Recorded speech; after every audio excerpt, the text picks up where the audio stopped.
Davos లో CM Chandrababu బృందం పర్యటన కొనసాగుతోంది. ప్రముఖ పారిశ్రామికవేత్త Arcelor Mittal executive chairman Lakshmi Mittal తో ఏపీ సీఎం చంద్రబాబు, మంత్రులు నారా లోకేష్, టీజీ భరత్ సమావేశమయ్యారు. ఈ నేపథ్యంలో భావనపాడులో పెట్రోకెమికల్ హబ్ ఏర్పాటుకు పెట్టుబడులకు లోకేష్ ఆహ్వానించారు. పెట్రోకెమికల్స్ అన్వేషణకు భావనపాడు వ్యూహాత్మక ప్రాంతమని తెలిపారు. ఏపీలో సోలార్ సెల్ తయారీ ప్లాంట్ ఏర్పాటును పరిశీలించాలని విజ్ఞప్తి చేశారు.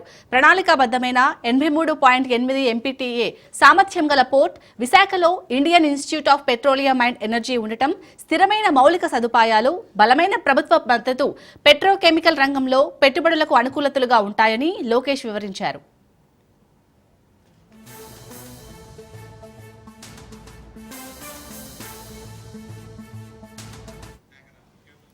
17.8 మిలియన్ టన్నుల సామర్థ్యంతో గ్రీన్ ఫీల్డ్ స్టీల్ ప్లాంట్ కు అంగీకారం లభించినట్లు సీఎం చంద్రబాబు వెల్లడించారు. అనకాపల్లిలో ఏర్పాటయ్యే Arcelor Mittal Nippon steel plant అతిపెద్ద ప్రాజెక్ట్ అని చెప్పారు.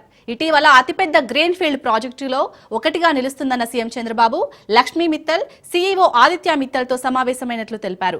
17.8 మిలియన్ టన్నుల సామర్థ్యంలో గ్రీన్ ఫీల్డ్ స్టీల్ ప్లాంట్ కు అంగీకారం తెలిపినట్లు చంద్రబాబు చెప్పారు. ఇక ఇదే అంశానికి సంబంధించి మరిన్ని డీటెయిల్స్ మా ప్రతినిధి క్రాంతి అందిస్తారు. క్రాంతి, యశాలిని దావోస్ లో రెండో రోజు ముఖ్యమంత్రి చంద్రబాబు పర్యటన కొనసాగుతుంది. ఈ నేపథ్యంలోనే నిన్న మొదటి రోజు బిజీగా చంద్రబాబు షెడ్యూల్ నడిచింది.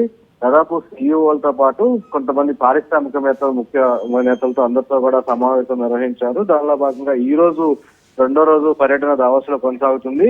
ముఖ్యంగా వరల్డ్ ఎకనామిక్ ఫోరం సదస్సుకు సంబంధించి ప్రపంచ దిగ్గజ కంపెనీల అధిపతులతో రెండో రోజు కూడా వరుస సమావేశాలు సీఎం చంద్రబాబు నిర్వహించుతున్నారు. 15కు పైగా సమావేశాల్లో వివిధ సంస్థల ప్రతినిధులతో చంద్రబాబు ముఖాముఖి భేటీలు ఈ రోజు ఉండనున్నాయి. ముఖ్యంగా green hydrogen, green manufacturing, next petrochemical hub, energy transmission, blue economic సదస్సులతో పాటు రౌండ్ టేబుల్ సమావేశాలు కూడా ఈ రోజు సీఎం చంద్రబాబు నిర్వహించనున్నారు. Singapore deputy prime minister Gan Kim Yong, అదేవిధంగా యుఏఈ ఎకానమీ మినిస్టర్ తోనూ ఈ రోజు చంద్రబాబు భేటీ కానున్నారు. ఇక పల్స్పర్ chairman PK Goenka, LG Chem CEO షిన్హాల్ సియోల్తో, Carlsberg CEO Jacob Aarup Anders, Tata Sons and Tata group chairman Natarajan Chandrasekhar, Walmart president CEO Kath మెల్లెక్, సిట్కోస్ సిఇఓ రాబిన్స్, కాంజుగేట్ సిఇఓ రవికుమార్ తదితరులు పెట్టుబడుల పైన చంద్రబాబు చర్చించనున్నారు. దీంతో పాటు రాష్ట్రానికి సంబంధించిన పారిశ్రామిక విధానం కావచ్చు, పారిశ్రామిక సంబంధించిన పాలసీలు కావచ్చు, వీటన్నిటికి సంబంధించి రాష్ట్రానికి పెట్టుబడులు పెట్టడానికి వచ్చే పారిశ్రామికవేత్తలకి ఏ రకంగా రాష్ట్ర ప్రభుత్వం సహకరిస్తుంది, అదేవిధంగా పరిశ్రమలకు సంబంధించి అనుమతులు ఏ రకంగా ఎన్ని రోజుల్లో ఇవ్వగలుగుతుంది అనే అంశాలకి సంబంధించి, దాంతోపాటు గతంలో ఏదైతే ఈజ్ ఆఫ్ డూయింగ్ బిజినెస్ ఉందో ప్రస్తుతం రాష్ట్ర ప్రభుత్వం దానికి సంబంధించి స్పీడ్ ఆఫ్ డూయింగ్ బిజినెస్ గా కూడా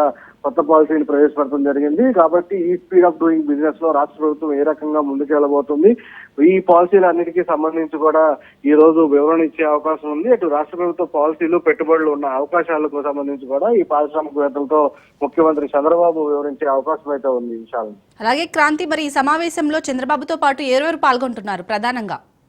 అయితే ఈ సమావేశానికి సంబంధించి చంద్రబాబుతో పాటు ఇప్పటికే రాష్ట్ర ఐటీ శాఖ మంత్రిగా ఉన్న లోకేష్, అదేవిధంగా పరిశ్రమల శాఖ మంత్రి టీజీ భరత్ తో పాటు ఉన్నతాధికారుల బృందం వీళ్ళందరూ కూడా రాష్ట్రానికి సంబంధించిన పెట్టుబడులు కావచ్చు, రాష్ట్రానికి సంబంధించి ఏ రకంగా ఇండస్ట్రియల్ పాలసీ కావచ్చు, ఐటీ పాలసీ కావచ్చు, ఇతర అంశాలన్నింటినీ కూడా రాష్ట్ర ప్రభుత్వం ఏ రకంగా ముందుకు తీసుకెళ్లబోతుంది, పారిశ్రామికవేత్తలకు ఏ రకంగా పెద్దపీట వేయబోతుంది, పరిశ్రమలకు సంబంధించి ఏపీలో పెట్టుబడులు పెట్టేందుకు వచ్చే పారిశ్రామికవేత్తలకి ఏ రకమైన వెసులుబాట్లు కల్పించబోతుంది, ఈ అంశాలన్నింటికి సంబంధించి కూడా వారు పారిశ్రామికవేత్తలకు వివరించే అవకాశం ఉంది. దాంతో పాటు దిగ్గజ పరిశ్రమల అందరి సీఈఓ దాదాపు చంద్రబాబు నిన్న భేటీ కావడం జరిగింది. ఈ రోజు కూడా అదే తరహాలో దాదాపు 15 మంది సీఈఓలు, అదేవిధంగా ఇతర దేశాల మంత్రులతో కూడా ఈ రోజు చంద్రబాబు భేటీ కానున్నారు. ఈ భేటీకి సంబంధించి కూడా అత్యంత ప్రాధాన్యత సంతరించుకొని కూడా చెప్పుకోవచ్చు. ఈ రెండో రోజు కూడా ఈ భేటీ అంశంలో కూడా కొన్ని కీలకమైన ప్రతిపాదనలు, రాష్ట్ర ప్రభుత్వానికి సంబంధించిన అంశాలు,